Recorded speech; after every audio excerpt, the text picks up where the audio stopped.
人类工具的历史可以追溯到距今超过250万年前的石器时代。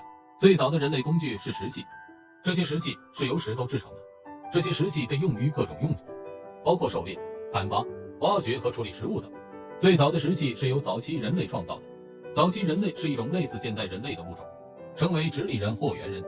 这些工具是由当时的工匠制造的。这些工匠使用石头来打造不同形状和大小的工具，例如刀、斧头、锤子和剑等。早期人类是如何创造这些工具的？他们会在石头上敲打，使其裂开，然后挑选适合制作工具的部分进行加工。这需要非常耐心和技巧，因为制作过程需要将石头打磨成所需形状。石器可以用来满足他们的需求。石器时代持续了很长时间，并且在各个地区的演化和发展不尽相同。这种工具的制作和使用方式在人类历史上发挥了重要的作用，对人类的演化和文明有着深远的影响。而现代人类也能从中学到很多有关人类起源和发展的知识。